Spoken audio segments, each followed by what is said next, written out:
jamono yi Seydina Omar ibn al-Khattab nekkee amirul mu'minin di njiitu jullit ñi dafa am réeroo bu dox digganteem ak Ubay ibn Ka'b ci benn garabu tàndarma. ci noonu Seydina Omar daal dina Ubay xoolal koo wóolu mu àtte sunu diggante. Ubay ibn Ka'b ne ko nañu dem ci Zayd ibn Thabit mu daal di ñuy àtte. Seydina Omar ne ko bismillah, kon nañ dem.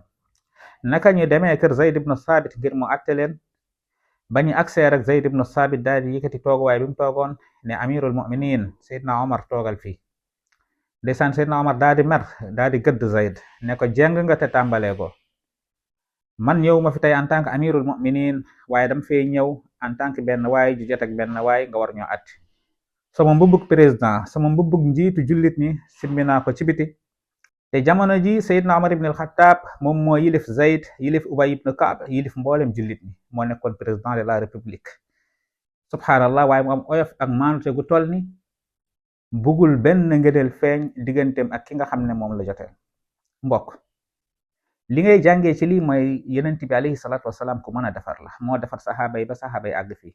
waaye tam li ngay jàngee ci lii mooy ab njiit darajay njiitam warul tax muy jaay doole ñam jiite.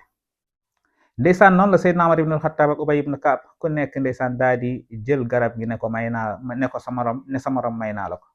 ku ne ni sa morom wallahi damaa bëggoon dëgg feeñ rek waaye sama yaram daw na, jëlal garab gi.